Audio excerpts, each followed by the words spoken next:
You see massive contrast. I saw last night, too, the most excited member of Congress was Bernie Sanders. Of course. And he was not excited by Barack Obama. He was not excited by, nothing was big enough for him. But this time around, he was right up front.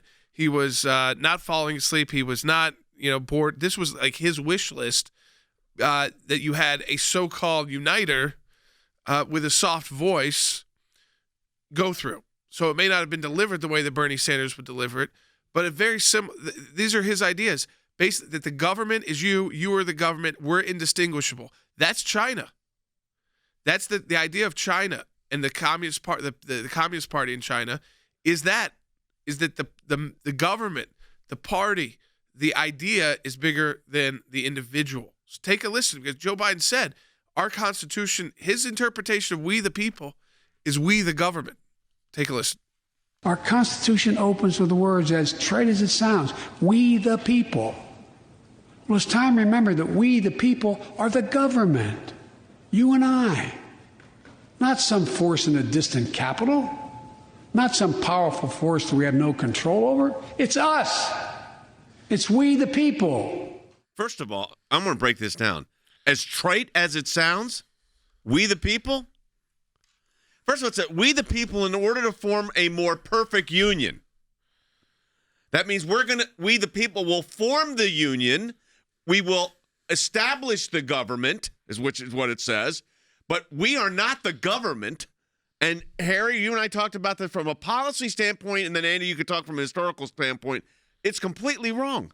Absolutely. So we are being encouraged to do one thing, to substitute our belief in God for a belief in government and the superiority of government.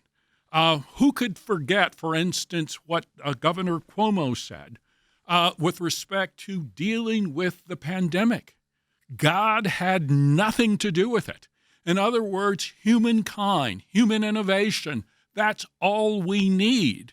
But we are one nation under God, indivisible, not one nation under the elites in Washington, D.C., indivisible. Here's what President Reagan said in 1986 about the government. The 9 most terrifying words in the English language are, I'm from the government and I'm here to help. So Joe Biden got this, Andy, completely backwards. Well, he did, and obviously he doesn't know history and he hasn't read history. Look, there was a famous statement made by King Louis XIV. They asked him about the state and the government, and he said in French, "L'État, c'est moi." The state, that's me.